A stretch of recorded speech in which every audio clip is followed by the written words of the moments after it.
And I like to use Brooks Peterson's metaphor of looking at culture as an iceberg. And if you think about what we know about icebergs, we know that the iceberg is much larger under the water than it is on top of the water. And that what of the iceberg is on top of the water is all that we can see, but it is supported by an awful lot more. So if we take a look at culture this way, then what we can see are behaviors that we notice and things that we can observe with our five senses of taste, sight, touch, smell, and hearing.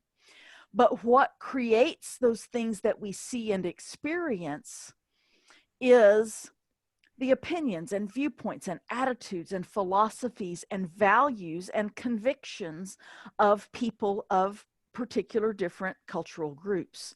And so if we take that down smaller, then we see that music, the pace of life, architecture, emotional display, eye contact, gestures, language, food, all of those things and the different types of sports, those are all the different things that we see, the different styles of art. But those are all informed by things that we don't see and that we have to learn more about culture to understand. What is this group of people's tolerance for change? How comfortable are they with risk? Do they focus on the individual, as we do here in the United States, or are they more focused on the group? Are they focused on the welfare of the group? How is power distributed? What does this culture think about men's and women's roles? You know, in the United States, we feel like we know a lot about what we think women's roles ought to be, and we're widening that. And at the same time, we are trying to impose our values on other cultures, and we may or may not be welcome in doing that. So how does the individual fit into society? We have different cultures that have different perceptions of time. I know personally, I was raised by a librarian and an engineer, and our life was very monochronic. Things were very linear. There was always a cause and effect. But I married a man who is delightful and wonderful, but he is a filmmaker. And time is a lot more relative for him. He's more polychronic in that as long as you show up today, that's a pretty good time frame, right? Because everything may not run right on time, or he may be late. And learning to understand that was important for us in relationship. So we see that all of these different things that happen are principles or qualities that a particular group of people sees as good or right or worthwhile. And that comes from Peterson's book as well. He gives this example to help us wrap our heads around it. He says that, let's say we have two cultures, and culture A has deep friendships with very few other people. They have friendships that last a lifetime, and they identify with their groups for life. And we can say that this particular culture holds certain values about friendship and belonging to groups. Whereas culture B has a much wider circle of acquaintances than culture A. They transition into and out of groups across life, but their values are their values. They are their certain values about belonging to friendships and groups. And so what we can say is that we can see that these values are different, but within each culture, they are fully appropriate for meeting the needs of those people. And what they value and why may be different, but both groups have it perfectly right within the context of their own culture. And so as long as we are in our own cultural bubbles, and one other example that I bring up is if anybody has ever shared holidays with a significant other, and you go to a new family's home for Christmas or for religious holidays or whatever, you'll find that different people, different groups of people do things differently in the context of their own culture. And so when we encounter intercultural communication is when the interactions between these people whose customs and cultures are so different changes the way we see things. The communication is altered because we're communicating across boundaries, and we may or may not, we may or may not share meaning. And so that is when we get to what we call intercultural communication, when the communication across those cultural boundaries is altered. Every culture has a dominant culture where a certain set of attitudes, values, beliefs, and customs are the majority. And then every culture also has co-cultures. There are groups of people living within the dominant culture everywhere who are different from the dominant culture. And you may see that that's you. Here are some of the different co-cultural groups. If you think about all of the ways that we are the same as and yet different from other people through gender and gender identity, sexual orientation, race, ethnicity, religion, social class, different generations. If you are more than 18 years old, you probably realize that different generations have different life experiences and different vocabularies and different events. If we think about the people who are the people who are freshmen this year were born on or after 9/11 of 2001. And so they do not share that cultural experience. But this big epoch that we are experiencing now of both a global pandemic and George Floyd's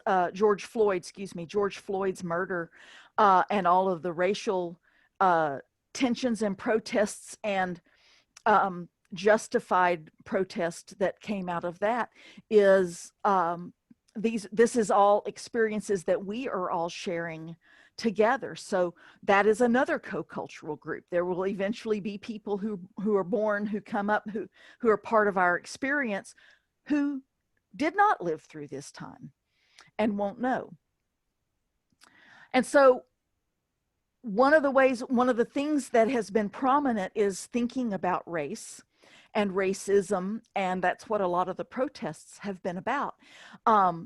So let me speak just a little bit to race in particular, that we attribute what we call race to biological characteristics, what people look like, but that is really not a scientific view.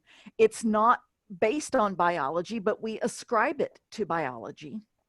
And I love this second quote here, that it's not a matter of how you look, but it's about how people assign meaning to how you look. So people assign meaning based on the color of your skin or the texture of your hair, or how light or dark or olive skinned you are and what you wear.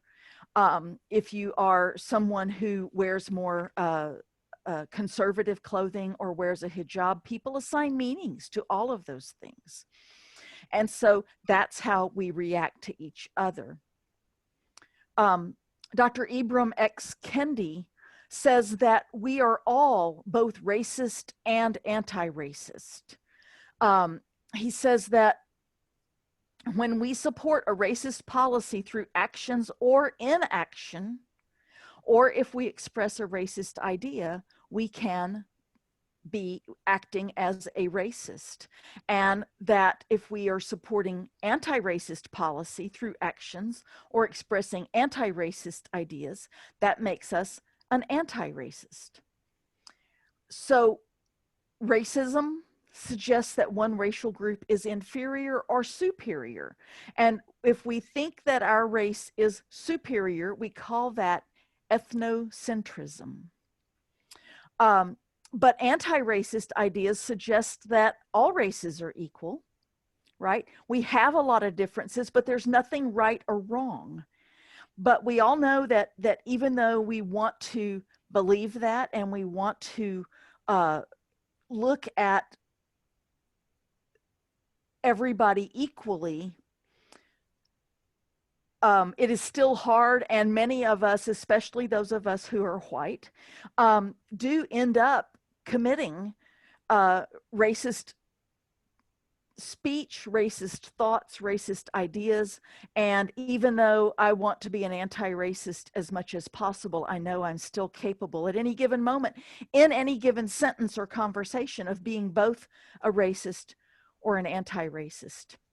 Kendi says that racist or anti-racist is not a permanent tattoo, right? It's like a peelable name tag. So sometimes I'm a racist and sometimes I'm anti-racist, and I am working hard to become more anti-racist in my thought, in my speech, in my action, but that it's all a part of me there.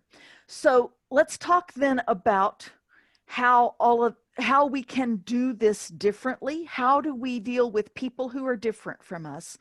Whether it's all the different ways that we are co-cultural groups, because we can be all Americans and still be parts of all of these different co-cultural groups.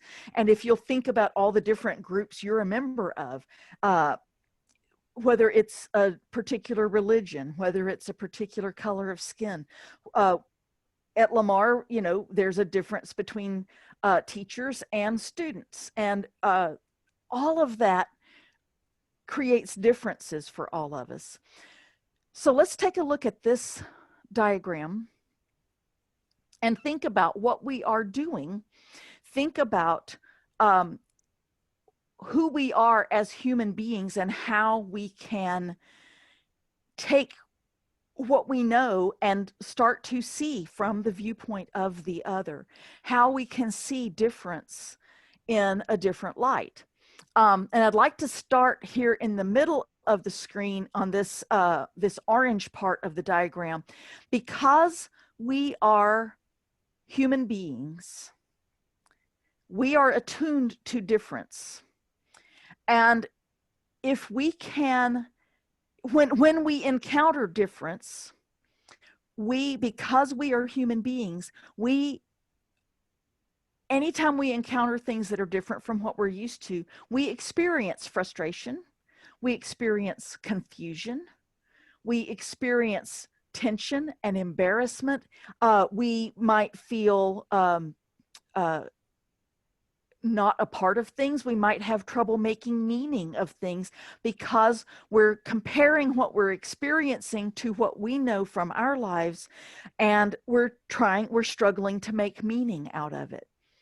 And we can come to this inevitable reaction to cross-cultural encounters, no matter who it is or what the differences are. We come to it with an initial attitude at the bottom here of suspicion and fear and prejudice, and fear, right? If we're fearful, if we're suspicious, if we give way to our prejudices, then we end up with very negative outcomes from having been human and being confused and embarrassed and frustrated and feeling that tension of how am I making sense of this? And we tend to be very judgmental if we start with those negative attitudes, and we withdraw, or we rationalize, or we criticize. Ooh, this is different. I don't like it. This is not how we do it, right? And if you've ever tried to merge two social groups or two church groups, you have seen this in action, right? But this is the way we've always done things. And so we end up, if we come into our encounters with fear and prejudice, we end up isolated, we end up not understanding. But let's go to the top of the chart here. If we can learn enough, and if we can find that we can keep our minds open to what we are seeing and experiencing, if we can start with some trust. And another word I would add here, if I had created this, I would add curiosity. Curiosity is one of the best things we can do to keep our lines of learning open, right? So if we can be open and curious and just observe and listen and inquire and ask questions, we are still comparing everything that we're encountering to what we do, and we're seeing difference, right? But if we look at it, we ask questions, we learn more about different cultures, the different ways of doing things, we end up with rapport and understanding. We end up being able to, now that doesn't mean that I become that culture or that difference that I have encountered, but what it means is that I can see where these people are coming from. I can enjoy that culture. How many of us enjoy going out for different types of food, right? And then how many people have you run into who say, ooh, I don't like my food cooked that way? All of those things, if we can be open and curious and learn to look and listen and inquire and learn, then we gain a whole lot more. And we can see how those differences are valuable to helping us understand our world. It doesn't change our core values, but it expands our understanding of the world. Another model of this is the pyramid model of intercultural competence. If we want to be competent, we have to build from the bottom up with this pyramid. And so you'll see here that the base of this pyramid is the requisite attitudes that are needed to go into the inevitable human discomfort and fear and alienation that we feel when we encounter difference. And those requisite attitudes are attitudes of respect and openness and curiosity.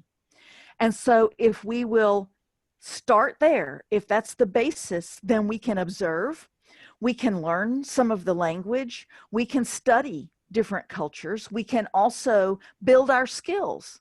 How do we do it? We observe, we ask questions, we evaluate, we compare to what we know.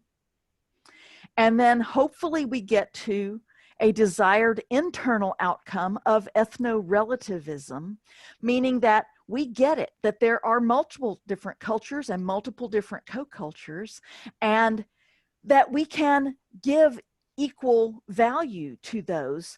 And I realize that I do things a certain way because that's the way that I was raised, but I'm willing to learn new things, to learn to cook new dishes, to learn to interact in different ways, to, when in Rome, do as the Romans do, right? To adjust to certain aspects of different cultures. And then eventually, as we are open enough, we can become interculturally competent, and we can understand more of what's going on. Again, I still haven't changed my worldview, and I still haven't changed my core beliefs, but I have a greater understanding, and I can interact with others without offending. I tell my students that my goal for interpersonal communication is that they can have lunch with cannibals, but not become lunch. And you know that the quickest way there is to, become lunch, if you have lunch with cannibals, is to tell them, you're wrong. This is not the way to do things. We need to have different understanding and different ways of communicating in those situations. So back to Peterson. Our cultural values or principles or qualities that each group of people sees as good or right or worthwhile.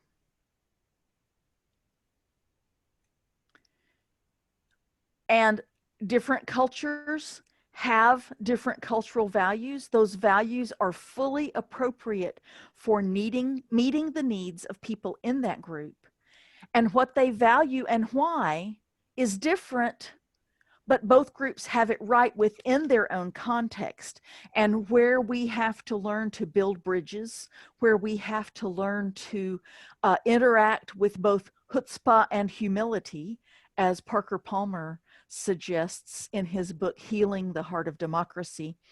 I have chutzpah, meaning that I know that I matter and that my values matter, and I have a voice that needs to be heard, but I also have humility in understanding that everybody else does too, right? And that I don't have to, well, I may not even be right, but that there's ways for all of us to be right at the same time as well. And this quote is from a book published in 2011, and I was studying this with some book club, and I thought, you know, this is so prescient for our time right now. Parker Palmer says, if American democracy fails, it will happen because you and I become so fearful of each other and of our difference and of our future that we unravel the civic community on which democracy depends, and we lose our power to resist all that threatens it and call it back to its highest form. When we are fearful of the other, we end up holding up in our own bubble. If we can approach with curiosity and an attempt to understand, then we have a greater capacity for sharing story with each other, which is where we can each tell our story and find understanding and see from the viewpoint of the other.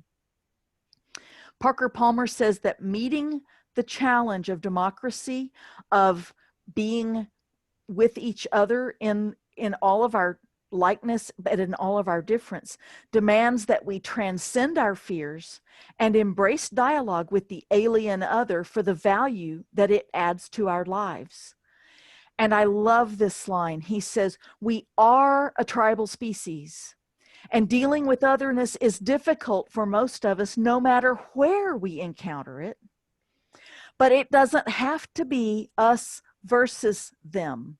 There's always going to be us and them. Can it not be us and them? We divide up into our tribes. It's okay that I like my book group and I want to keep it like it is, right? But then I need other experiences as well with others.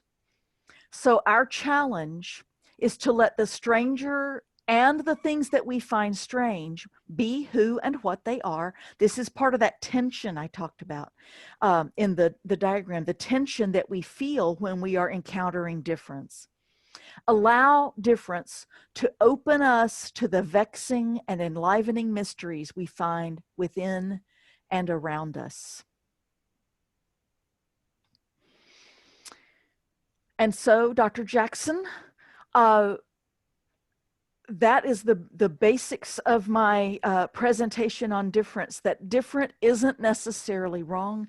It's just different. And we have to bump ourselves out of our comfort zones at times to see from the viewpoint of the other. And so for the moderator, Lauren, are there any questions that have been turned in on the chat? Are there people who have questions? Mm-hmm. Hi, so I don't see any questions yet in the chat, and thank you so much, Ruth, for sharing that presentation. Mm-hmm. That was really lovely, and we really appreciate your time to come out and speak with us. So that was really wonderful. Thanks so much. For those in the audience, if you do have any questions, please feel free to type those in the chat, and I can sort of ask Ruth, and we can hear her answers. So if you have any questions, please feel free to type those out. In the meantime, I guess I have a question, Ruth. Okay. Do you have any sort of strategies that you could share with us for sort of when you notice that you're having like maybe extra trouble getting over a barrier, or you notice that that's coming up. How do you sort of Right. do that in a daily? Right. Well, depending on where you are in encountering the barriers to, a lot of the barriers we have to understanding are our own and our own innate fears. And so understanding that we are human and we are, if you have these reactions of fear and uncomfortableness, maybe you're normal, right? And so forgive yourself for having them. Don't think, oh, I should not think that. Accept it. But then either, as I said, with openness and with humility, ask. I'm trying, this is new for me. I've never encountered this before. Can you explain more to me about this? Or go to a trusted friend who may have more experience with that situation and ask them. I think we all need to be more open to each other and just sharing our ideas. I talk to my friends who are from different countries, different races, different towns, different majors. I mean, we have so many ways that we are different, right? And I just go to them and say, hey, I'm feeling this. I need to learn more about this. Can you help me? Explain this to me better. You can also Google it. Wow, we're all wearing a computer in our pocket. So do some research. Take a look at opening your mind to learning more, right? Here's one. I do not like, and I've been this way, I do not like anything scary. Mr. Stanley will tell you that the minute that a weird music sounds on a TV, on the TV with a movie or something, I'm like, we have a rule at our house, no scary movies after night. And I don't like Halloween. I don't like scary stuff. And so the iconography of Dia de los Muertos, is something that I react negatively to because it's skulls and stuff. But in reading an article recently, I learned more about what it's about and was able to better appreciate and to stamp down my my fears a little bit and embrace with it on a different level. Wonderful. Okay, I just saw a question pop up. But learning and being humble enough to admit that you don't know everything and that maybe there's more than 6 ways to do things. Well, right? Thank you for that answer. And yes, we did have a question come in the chat, and this is from April Mariquin. She asks, what can we do in situations where we face discrimination from a loved one, peer, or supervisor without negatively affecting the relationship with that person? Oh, I live that. One of the best things you can do is try to see from their viewpoint. If it's someone who is of a different generation than you, for instance, with my dad, he's of obviously a different generation, and I have to take into consideration what he's lived, right? But I can also use I statements and say, when things are uttered or when statements are made like that, I feel this way because I feel hurt, or I feel that I'm not understood because I'm standing here in front of you and I'm obviously not the same as you, and it makes me feel misunderstood and not noticed. Okay, so instead of saying, you irritate the snot out of me and you are I can't believe you think that way, instead of having that claws out reaction, stating your own feelings and the impacts. So describing the behavior you see, stating your own feelings and impacts from that, you can't argue with that, right? This is how that makes me feel. And it may be that that's the first time that person noticed that they did it, you know, calling it out a little bit. So I statements are good. Sometimes being able to say, I hear your viewpoint, but I have a different opinion. It's something as simple as that, because so often we want to know we're heard, right? But I have a different experience. I have a different opinion. And there is room for both of our opinions. But April, that doesn't, and fill me in more, April, that doesn't fully alleviate the pain that you feel, right? With that type of uh, discrimination that you're feeling. But there has to be, you have to stand up for your own space and your own rights to be who you are. But that doesn't give you the right to be ugly back to them, right? You kind of have to walk a higher road. But if you can kind of see where they're coming from, even though you 100% don't believe them or believe what they believe, it helps. Thank you. And we do have another question that just came in from Audrey Favors, who asks, hi, Ruth, how does meditation help towards the goals that you described today, e.g., for example, being anti-racist and being more accepting of others?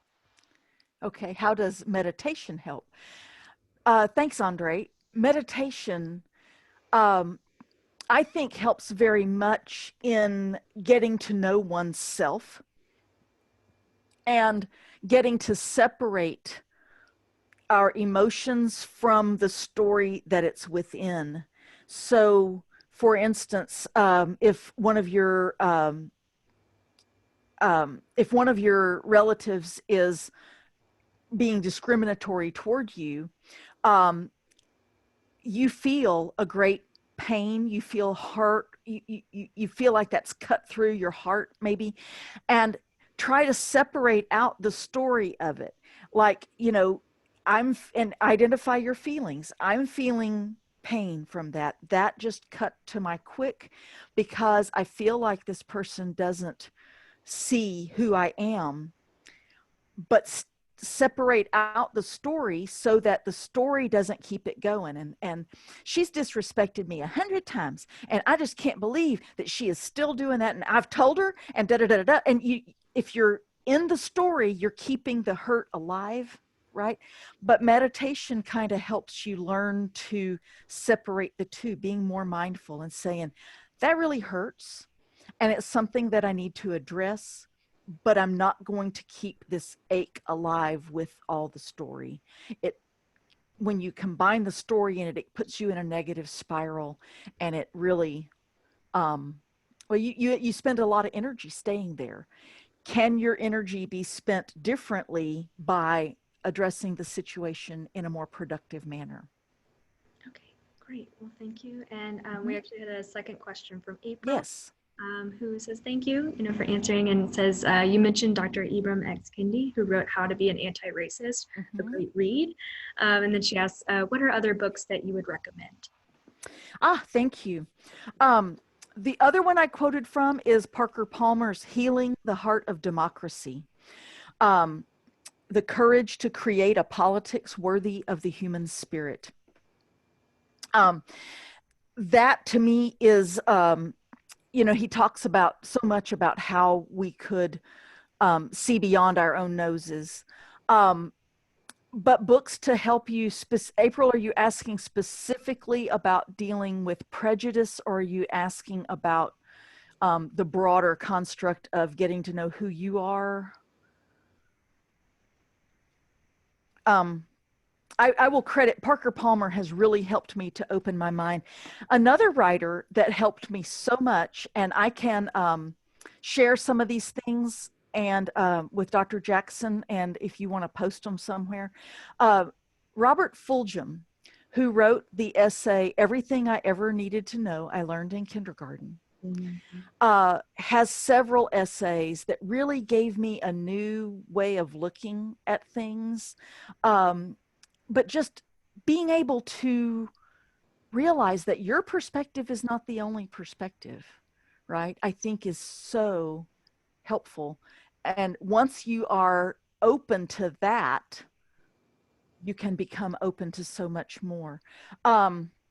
If I was going to give recommendations for meditation, I think I'm looking around my room here.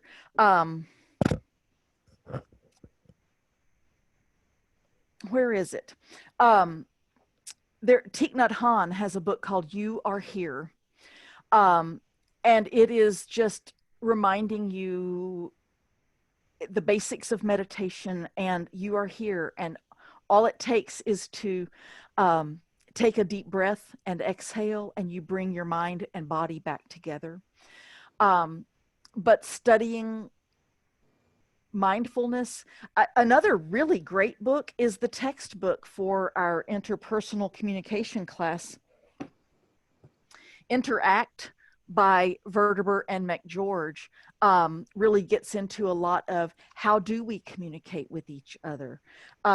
Studying Gibbs' defensive and supportive communication climates.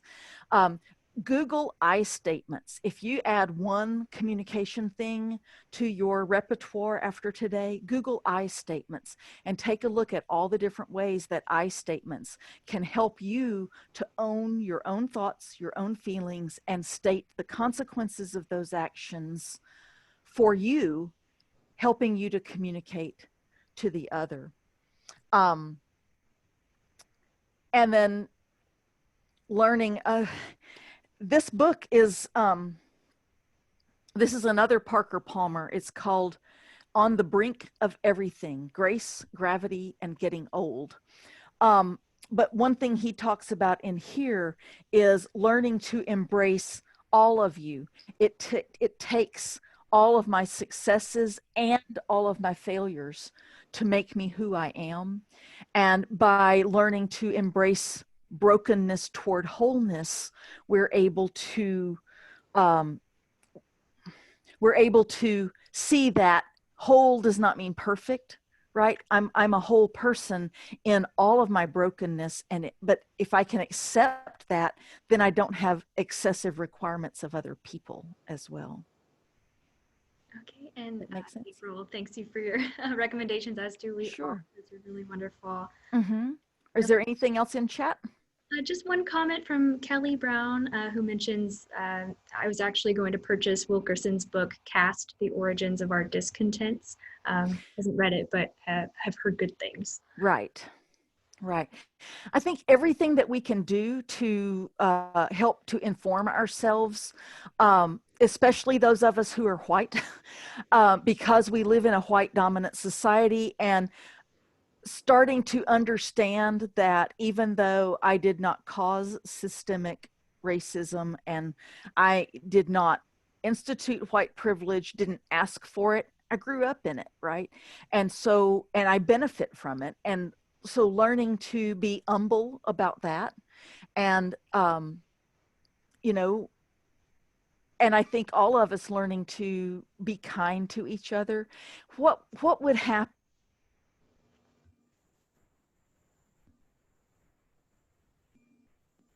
Ruth, can you still hear us? It seems like the video may have frozen up for me. I'm not sure if for everyone else. Thinking. Oh, and second, did I freeze up? Just for a moment, but it seems like we're back. Sorry. Okay, I'm sorry. So both if we can react out of kindness and compassion, and out of the humility that maybe we don't have all the answers, right? And that maybe, like Rilke said, we need to live the questions and have patience with each other. I think that we can open more. Another book I would recommend, although I will admit that I was surprised at the size of it. This is another Ibram Kendi book, Stamped from the Beginning, and it is the definitive history of racist ideas in America. And so for me, learning where some of this stuff comes from and learning about things that I was absolutely ignorant of. And I tell my classes all the time, call me out. I'm trying my best, but I know I'm capable of both microaggressions, and Kendi doesn't like the term microaggression because if it's an aggression, it's an aggression, right? Excuse me. Sorry. Well, it's live, not edited. But learning to embrace difference as something to be celebrated and something to be learned from rather than something to be judged, I think is one of the biggest. Okay. Anything else? Nothing else in the chat.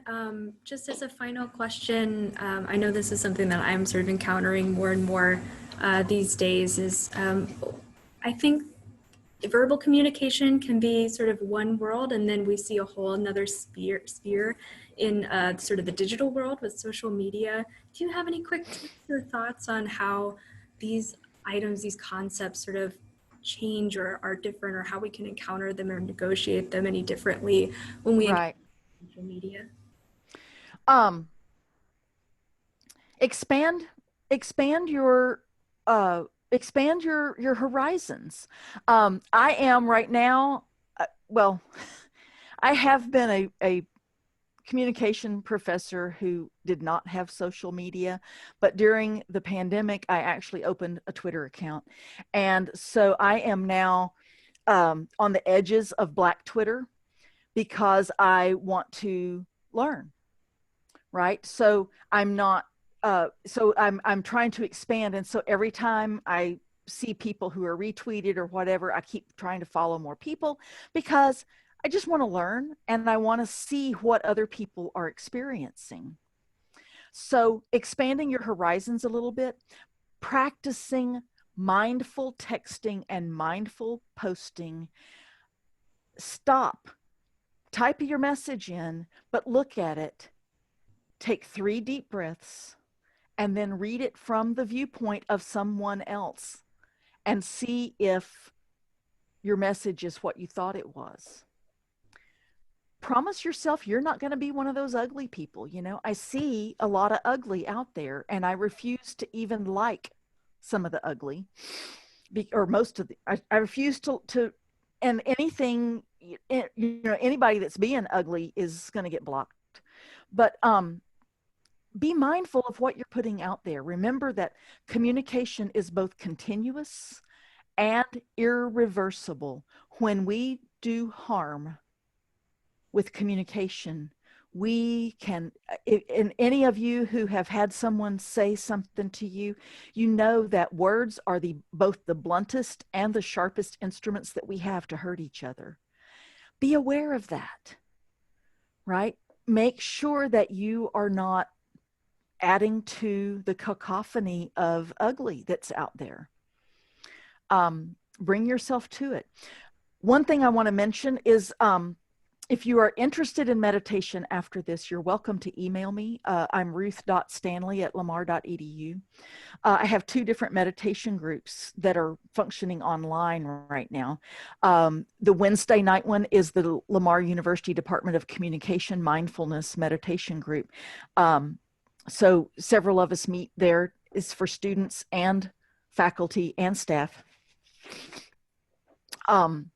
And so if you want to learn more about meditation and all of that, that's great. So I noticed on chat, someone asked me what I had learned about racism from Stamped from the Beginning. And the answer is it arrived, but I have not had time to delve into it. So it's on my want to read list, but I have not gotten there yet. There's this thing about starting a semester and having all your classes ready that set it aside.